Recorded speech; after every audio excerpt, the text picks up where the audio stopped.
everybody. Welcome to Rock, Paper, Hand Grenades. I'm Matt Connarton, and this is, of course, the Honorable Gary S. Hopper. How are you, Gary? I don't think it's any of your business, Matt. I think he decided that when he agreed to come on the show. I did. Pretty much. Before we did the last stereo. Absolutely. Ovid was on the show, too, early on. we're the kiss of death. Yeah. Oh, I didn't know that. Yeah. Well, now we know.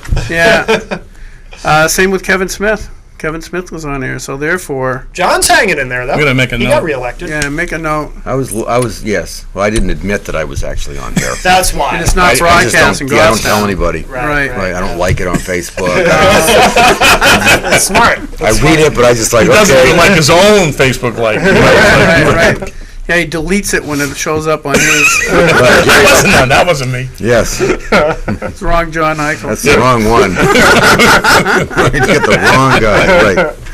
Anyway, so you guys are causing trouble Saturday. You want to give us the gist of your troublemaking escapade? Yeah, I've been talking too much. John, why don't you take the lead on that? Well, I'm actually honored to be sitting here with Jack and you guys too, but you two also. But Jack, we all know Jack. Jack Kimball ran for governor. I remember when he first said he was going to run.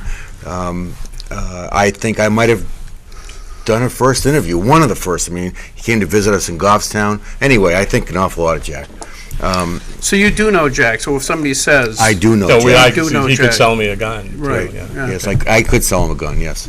Oh, give me one. I could sell you one. Okay. Wow, that changed quickly. Yeah. Because we're friends, 'cause we're I'm sure he friends. sells you Right. at a fair price. Yes, I give it to you for a fair price, Yes, yes. Yeah. I was on here the last time, and we talked about our oath of office, right? I talked on your show, right? Yeah. So we talked about the oath, and it's still in me somewhere that this oath is being violated. That this oath is not being, the oath that is taken isn't being practiced in the legislature to support the Constitution of the United States of America and New Hampshire. So that's when I heard Jack was having an honor your oath rally. So I contacted him. We talked a little bit. I told him I sponsored a bill for this. You're doing this rally. Let's get together. We had a meeting and realized that we're really attacking the same problem in a very similar way. And with his experience and conversation and mine, we got together and another friend of ours, and we just came up with some really great ideas, I think. So go ahead. Well, I was just going to say, most of the time when I get up in front of people, I talk about the oath that I took when I was in the Navy, which is to protect and defend the Constitution of the United States of America from all enemies, foreign and domestic. And the oath for us veterans didn't end the day we left the military. I mean, technically, though, if you, my dad was a jarhead. I'm sorry. Yeah. It was a tough childhood, let me tell you. Pick on me.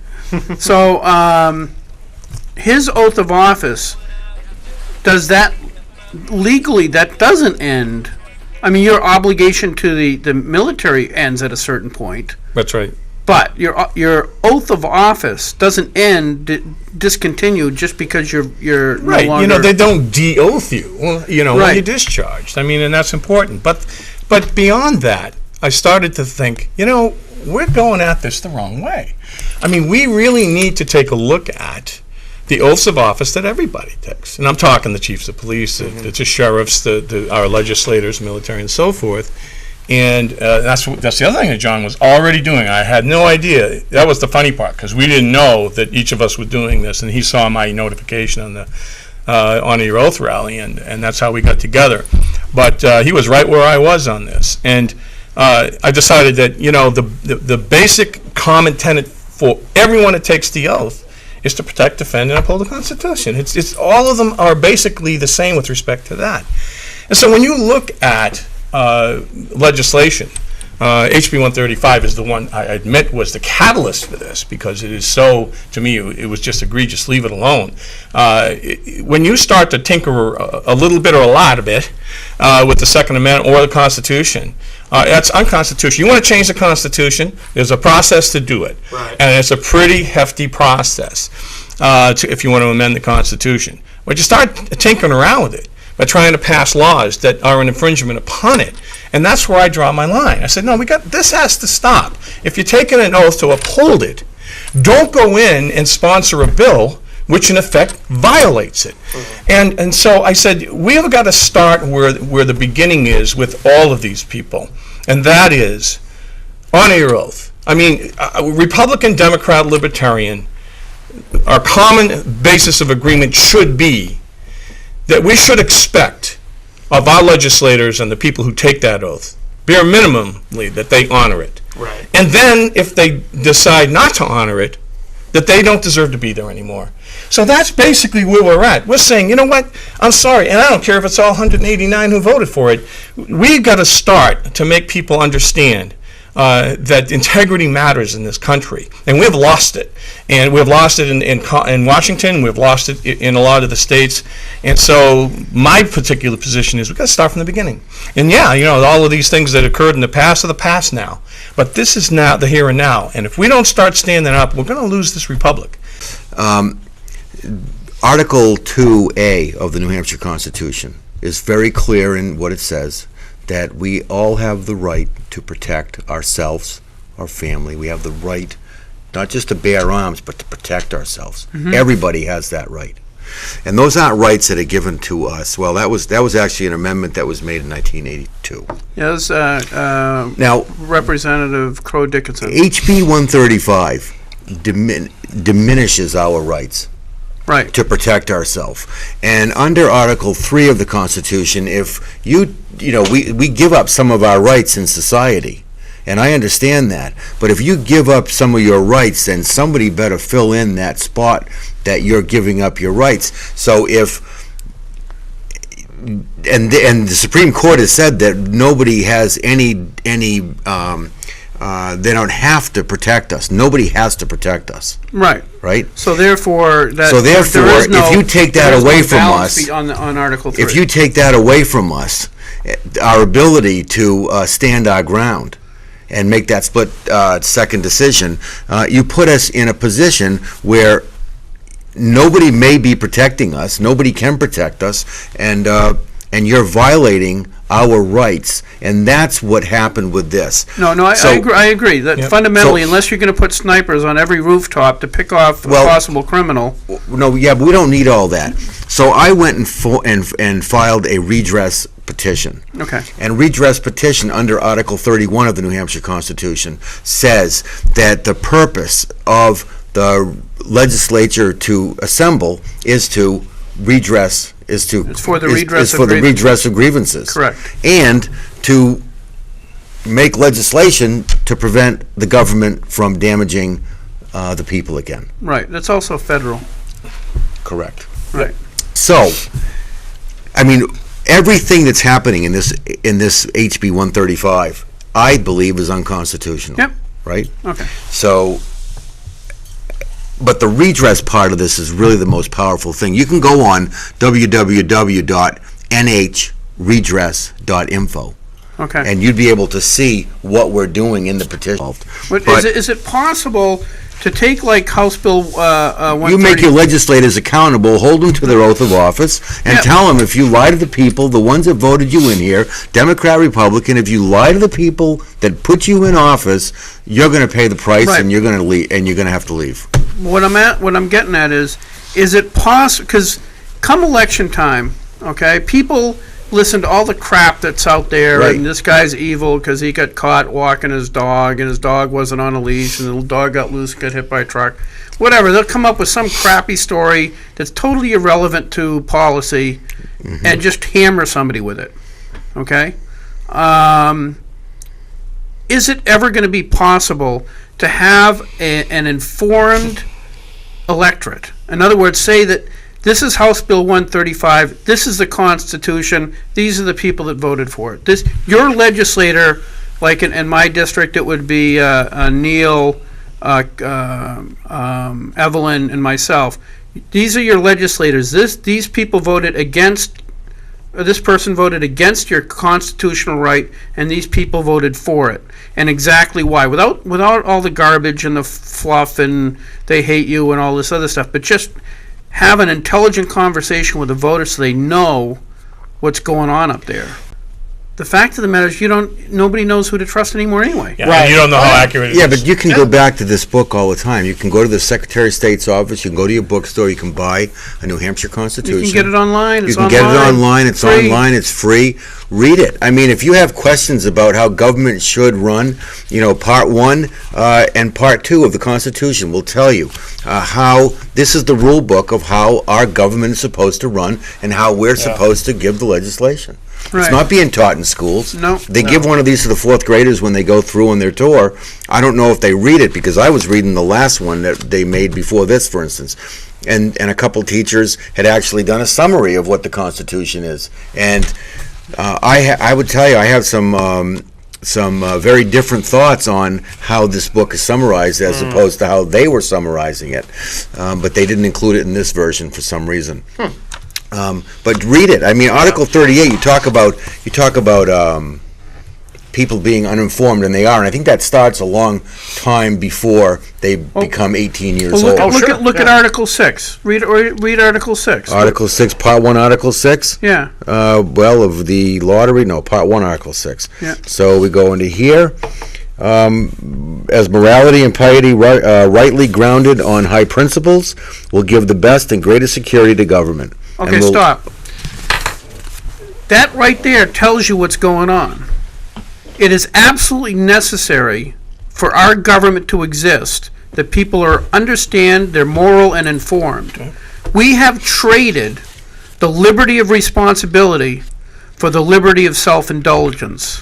And the amazing thing about this book that's lasted all these years, this Constitution, with very few amendments being made, one doesn't contradict the other. They flow. It's a well written book of articles that flow together, that are able to make up our entire way that our government is run.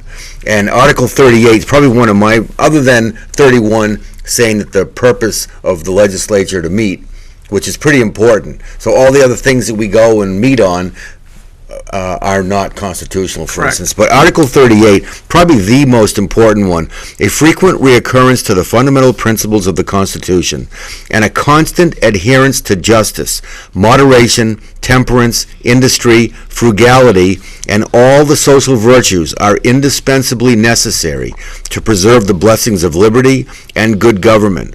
The people ought, therefore, to have a particular regard for all of those principles in the choice of their officers and representatives, and they have the right to require of their lawgivers and magistrates an exact and constant observance of them in the formation and execution of the laws necessary for the good administration of government. Not for good government, for the good administration of government. Right. And Article 38, I think Article 38 is right up there with the number one, right behind the Second Amendment, obviously, gives us the right to be able to read all of this. But 31 gives us the idea of what we assemble for. 38 tells us that you better be answer to the people, and you need to follow this book. Well, if you look at 6 and 38 together, you see that the common thread is the necessity for a self-controlled population. And I gave this is my example I give people when I'm trying to explain that to them. You walk in as a grandfather into the Walmart. You have a 10-year-old grandson with you. The 10-year-old grandson is well behaved. You can rely on it. I mean, and no more than a normal kid, but I mean, he's a good kid. You're walking over to see if they got any ammo at Walmart. You know they don't, but you go over there anyway, just in hopes that they do. Right. You take a walk over there, and the kid says, Grandpa, can I look at the toys while you're looking for the ammo? If that child is well behaved, you say, yeah, go ahead, okay? And then I'll come get you after I'm done. No problem. Same scenario, the kid can't control himself, okay? Then the answer is, well, if you behave yourself while I'm going to check the ammo, I'll let you look at the toys on the way out. Right? It's okay. That's fundamentally what the founding fathers believed. You have to have a moral people who are self-controlled And if they are self-controlled, you need very, very limited government to control them. The people that are the outliers, the people that aren't in control. You need, like most law enforcement in the New Hampshire, probably 100 years ago, was as a guy who put a badge on once every month in case he had to arrest Bob because he got too drunk and put him in for the night or something like that, so he doesn't hurt himself. We have become so we have become so self-indulgent and so perverse. The government has grown exponentially to compensate for that, and that's why we end up with such a threat to the Second Amendment. And all the amendments, you take away the Second Amendment, you might as well kiss all of them. Oh, the others are gone once that's gone. There's no hope after that, and that's why people need to understand. John and I and many others. We have about 750 people at that rally, and that's only I'm sure a small percentage of what we probably have on board right now. They get it, and we've got to continue and make this grow. But you bring up a great point, and that is, we don't have that kind of fidelity now from these people. So it's really up to us to start calling them out. I don't see any other way to do it. This is the right way to do it. We're doing it not by force of arms. We're doing it the way it should be done. And we hope that others will see the light. Now, we're going to sit and wait and see what happens with the complaints that we have filed. Others are being filed. We got a lot of the petitions, so we got every county. I've got over 500 signatures on petitions. In different we got 9 different counties represented. Is it possible to gather enough resources to actually, instead of waiting to campaign season, because if you wait to campaign season, it's too late, to send postcards out periodically to voters, just voters in any given town, and explaining this is what the Second Amendment is about. It is there not only as so that you can protect yourself, but to maintain the balance of power in the hands of the people. These are your elected officials. This is the House bill, and this is how they voted. And that way, if it's like this in the next 4 months, okay, it's not campaign season. They're seeing this go, whoa, I wonder what that is. Actual information. It's actual information. And as long as it's not slanted, it says, yes, they voted, no, they didn't vote.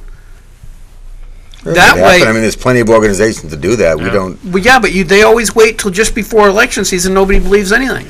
Well, I know that we can get a couple of the folks that we know that are out there and get a lot of coverage. They're bloggers, but in fact, I think it was Skip from Granite Rock said, we're going to have a list of oath breakers, and what it is that where we feel they broke their oaths and put the list out. But we've got the clean list, and like John says, there are others that there are organizations that we can talk with that probably would do that. And you're right, though. It can't be partisan. We got to get to a point where people are going to understand that John and I are putting our necks out there too, because there's Republicans and Democrats on that list. This isn't sure. This is absolutely nothing to do with politics. Right. I mean, it has nothing to do with party. We're going after these people because of what they did with respect to our rights in the Constitution. Democrats want to stand their ground too. Democrats want to support the Constitution. Democrats and Republicans. So this has nothing to do with partisan well, we've only got like 4 minutes left. I get a wrap. John, thank you. Jack, thank you, because now I can say no, Jack. You can sell me a gun now. Not quite. No. All right. Okay. Not on the air anyway. No, not on the air. That'd be He'll give you yeah, one. that'd be weird, actually. Yeah. NHredress.info. Okay. Please check that site out. You guys, thank you very much. Thanks, guys. Keep up the good work. Thanks for having us. See you in 2 weeks, folks.